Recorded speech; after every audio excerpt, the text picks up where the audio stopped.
Una serie de casos de gran violencia han ocurrido en los últimos días, especialmente homicidios, también secuestros extorsivos, temas de los que vamos a conversar con nuestro siguiente invitado, el fiscal nacional Ángel Valencia. Fiscal, buenas noches, bienvenido. Hola, buenas noches. Buenas noches, muchas gracias por la invitación. Queremos invitarlo en primer lugar a escuchar declaraciones que hizo el gobernador regional metropolitano esta tarde. Escuchamos y las comentamos. Sí. En las últimas 2 semanas, en la ciudad de Santiago, han sido asesinadas 16 personas y hemos tenido 26 homicidios frustrados, todos con armas de fuego. Lo hemos dicho ayer y lo repetimos hoy día. Estamos ante una pandemia de homicidios y de uso ilegal de armas de fuego. Esto tiene que terminar. El Estado completo, Fiscalía, jueces, policía, gobierno nacional, municipios, tenemos que unirnos para derrotar al crimen organizado. Estamos frente a una pandemia de homicidios. ¿Está usted de acuerdo con ese diagnóstico, fiscal? No sé si ocupar el adjetivo pudiera precisar bien aquello que estamos pensando respecto a la situación de los homicidios. Cuando asumimos la Fiscalía Nacional, advertimos que había un aumento importante de los homicidios, pero también constatamos al momento de asumir esta función de que no teníamos información completa, clara, detallada, precisa respecto de los homicidios consumados, es decir, aquellos que efectivamente habían terminado en la muerte de la víctima, ¿no? Ocurridos durante el año 2021, ni mucho menos el año 2022. Es por ese motivo que encargamos entonces un estudio a la división de estudios, a la división de la Fiscalía Especializada, respecto de la cantidad de homicidios que se habían cometido durante, efectivamente, con resultado de muerte, ¿no?, de las víctimas, porque quiero precisar, para ser ridículo hablar de homicidio con resultado de muerte, pero lo que ocurre es que nuestro sistema de la Fiscalía informático pone dentro de un mismo saco a los que son tentados, a los frustrados y a los consumados, es decir, aquellos en los que finalmente el autor no consigue su objetivo y aquellos en los que si la persona fallece. ¿Y hecho ese trabajo, fiscal? ¿Cuál es la conclusión que tienen ahora? Internacionalmente lo relevante es ese. Y hecho ese trabajo pudimos constatar que hay un alza muy significativa. Por lo tanto, la situación que describe usted muy bien, yo entiendo que ocupa el adjetivo pandemia, si bien yo prefiero no ocuparla, no cabe duda de que hay un aumento muy significativo de los homicidios ocurridos a partir del año 2021, 2022. Tal como manifestamos en los últimos 5 años, había habido un aumento desde 4,2 homicidios cada 100.000 habitantes, oficialmente está informado 3,6 homicidios cada 100.000 habitantes, hasta 6,7 homicidios cada 100.000. Fiscal, ¿y qué cambió en ese momento? ¿Es por un alza del crimen organizado, por la importación de un tipo de delito? ¿Qué es lo que cambia que produce esta alza tan fuerte? Pareciera que hay una multiplicidad de causas, pero lo que ocurre significativamente, que es lo que aumenta de manera considerable, según la información, las conclusiones de la división de estudios, es que lo que aumenta de manera muy significativa y lo que deteriora además nuestros resultados en lo que se refiere a la búsqueda de condenas, ¿no? Es decir, lo que provoca también el aumento de las causas con imputado desconocido es la actividad criminal asociada. Los homicidios son un síntoma de la actividad criminal que se está desplegando en el territorio. Los homicidios son muchas veces ocupadas como parte de la actividad para controlar un territorio, para imponer órdenes, para imponer control. Y es eso, en definitiva, lo que está ocurriendo. Y permítame compartir con usted un dato que me parece que es bastante decidor de aquello. No solo aumenta la cantidad de homicidios cometidos en la vía pública con armas de fuego, progresivamente en el tiempo, sino que además la división de estudios pudo constatar que en los casos en los que conocemos al autor, conocemos al imputado que lo habría cometido, 2/3 de ellos, 2 de cada 3, tienen condenas previas, tienen antecedentes penales previos, y la mitad de las víctimas tienen también antecedentes penales previos. Entonces, eso da cuenta, en definitiva, de que es altamente probable que homicidios entre personas que no se conocen, que ocurren en la vía pública, en las que mayormente se cometen armas de fuego, en que los autores tienen antecedentes previos, las víctimas tienen también antecedentes previos, es que haya aumento de actividad criminal. Quien puso el calificativo, para que quede claro, de una pandemia de homicidios fue el gobernador Claudio Rego, y lo hizo a raíz de estos 16 homicidios consumados en las últimas 2 semanas. Lo invito a que veamos la nota. Gracias.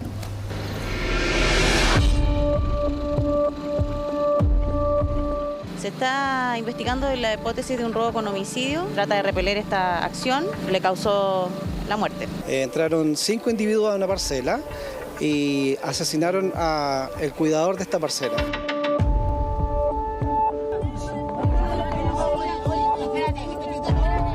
Una homicidio ocurrido en horas de la tarde aquí en la ciudad del Paraíso. Le habrían disparado en torno a 5 balas en su cuerpo, provocando la muerte en el lugar. Al parecer ha sido un ajuste de cuenta. Un camión que es encontrado en la vía pública recibe impactos de bala y en definitiva uno de esos impactos le causa la muerte a una persona.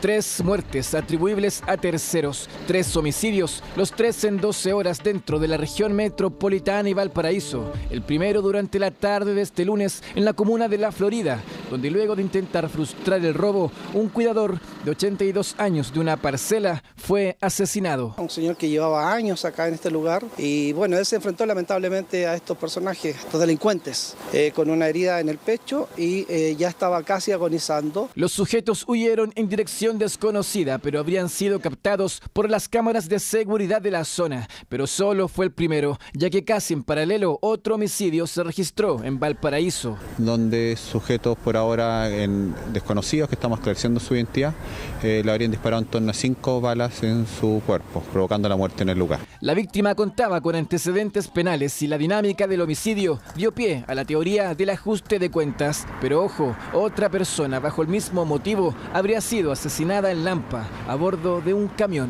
Al parecer está vinculado no solo a un delito de homicidio, sino que también habrían antecedentes de que eventualmente podría haber droga en el lugar, en el sitio del suceso. Estos 3 homicidios serán investigados bajo el alero del recién anunciado equipo contra el crimen organizado y homicidios, creado dentro del marco del Plan Calles sin Violencia. El objetivo, tener mayores herramientas para indagar de mejor manera los crímenes cometidos. Son equipos profesionales que están siendo financiados para el Ministerio Público y recursos para la tecnología para que todas esas capacidades lleguen de manera rápida a ese sitio del suceso y puedan levantar la evidencia biológica, la evidencia química, lograr que ni en secuestros ni en homicidios hayan imputados desconocidos, o sea, se puede identificar. El sistema ECO se conformará por 236 profesionales, entre abogados, psicólogos administrativos y auxiliares, además de 55 fiscales preferentes y 10 coordinadores, mientras que a nivel metropolitano serán 36 profesionales y 16 fiscales. A eso hay que sumarle un coordinador, quien será el fiscal Héctor Barros. En las últimas 2 semanas,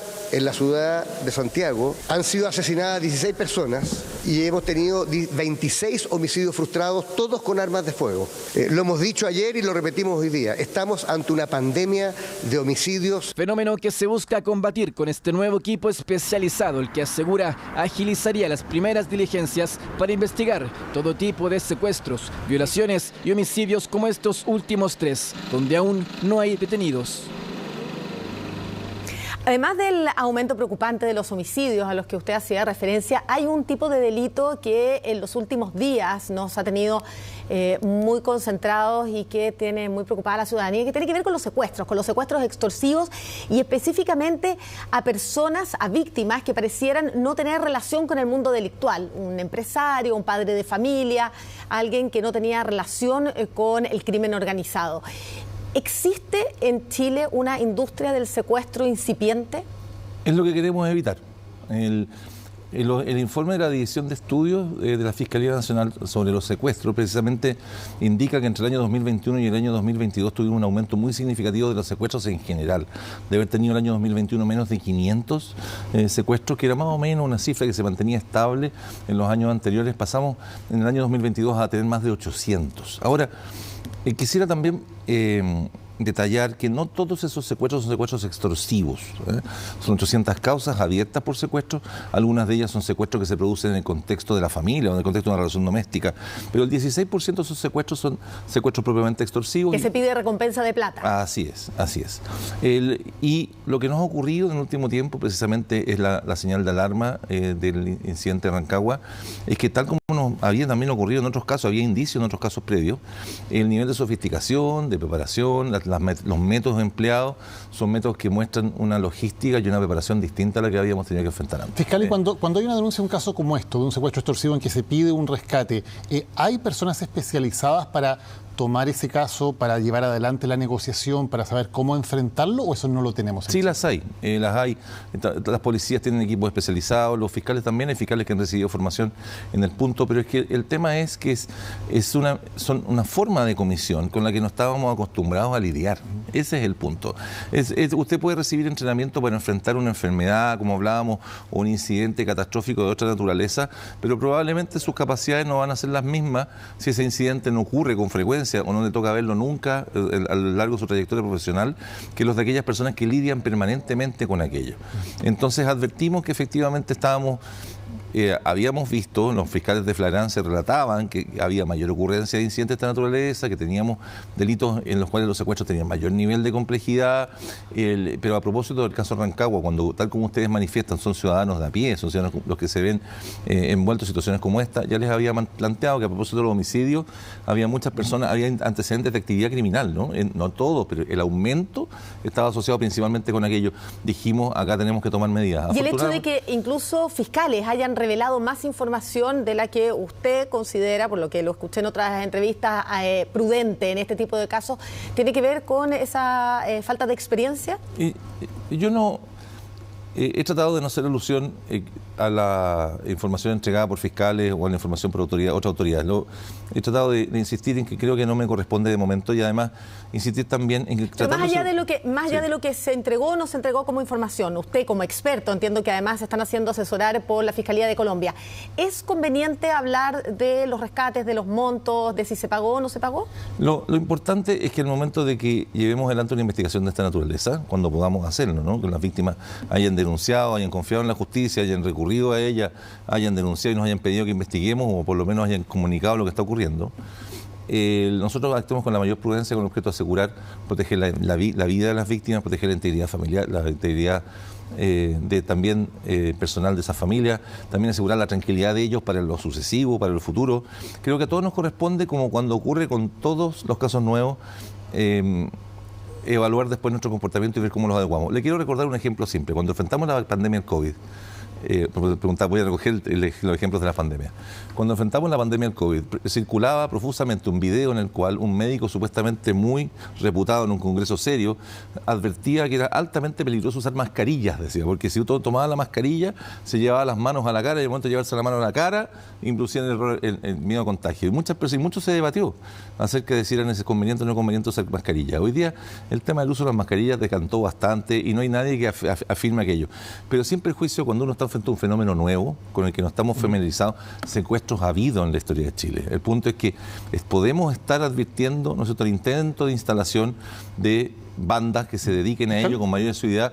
Entonces es posible que no cabe duda que tenemos que acomodar nuestro procedimiento y nuestras prácticas, y eso, insisto, tenemos que ver cómo lidiamos con esto, los medios de comunicación, la sociedad civil, el gobierno, etcétera. Chile sigue siendo, disculpe, Chile sigue siendo, al menos en los números, el país más seguro de América Latina. Si uno lo considera en torno, por ejemplo, al nivel de homicidios, que es la tasa normalmente que se toma como referencia para ver los niveles de violencia en una sociedad. La tasa de homicidios chilena es más baja que la uruguaya, es más baja que la de otros países con los que solemos compararnos. El punto es que, comparado con nosotros mismos, eso ha ido deteriorando, y en consecuencia hay que intervenir. ¿Con quién queremos compararnos? Hay que actuar pronto y detenerlo. O con este barrio o con otros barrios. Así es. Nos queda muy poco tiempo, pero quería plantear un tema que ha estallado esta tarde de manera muy importante por un reportaje de CIPER que muestra audios del abogado Luis Hermosilla en que reconocería pago de coimas a funcionarios del Servicio de Impuestos Internos, entre otras entidades. ¿Qué gravedad le asigna este caso y qué está haciendo la Fiscalía? La Fiscalía Regional Metropolitana Oriente, el día de hoy, al tomar conocimientos de estos hechos, abrió una investigación de oficio con el propósito de investigarlo y esclarecerlo. Quiero precisar qué significa de oficio, porque probablemente es posible que los televidentes no lo sepan. Si no saben, les pido disculpas. El Ministerio Público puede iniciar una investigación penal, porque recibe una denuncia de una víctima o de un denunciante, porque recibe una querella, y eso viene siempre desde afuera. Y el caso de una investigación de oficio, una investigación que se inicia de propia iniciativa del Ministerio Público. En este caso en particular, la Fiscalía Regional Metropolitana Oriente dispuso abrir la investigación hoy mismo de oficio, es decir, de propia iniciativa, al tomar conocimiento de estos hechos con el objeto de esclarecerlo. ¿Son prácticas comunes dentro del Poder Judicial? No. Yo no pudiera abrir investigaciones de oficio o lo que estamos investigando, o lo que se está investigando. Lo que se está investigando, la denuncia que ustedes están investigando, ¿es común que dentro de procedimientos judiciales se pague a funcionarios? Quizá lo más doloroso, y esto voy a hablar a título personal, como abogado, yo aquí hablo como abogado, soy fiscal nacional pero también soy abogado, quizá lo más doloroso de una noticia como esta, de una investigación como esta, es que la comunidad pueda pensar que esta es la forma como se resuelven los asuntos. Porque eso confirma muchas veces los prejuicios, los temores, la rabia, la mala opinión, y en consecuencia, precisamente por eso, es que vamos a actuar con la mayor celeridad, la mayor acuciosidad en una investigación de este tipo. Muchas gracias, fiscal nacional Ángel Valencia. Gracias por haber estado ahí con Chilevisión Noticias. Muchas gracias. No, gracias que a tenga usted. buenas noches. Gracias a usted. Buenas noches.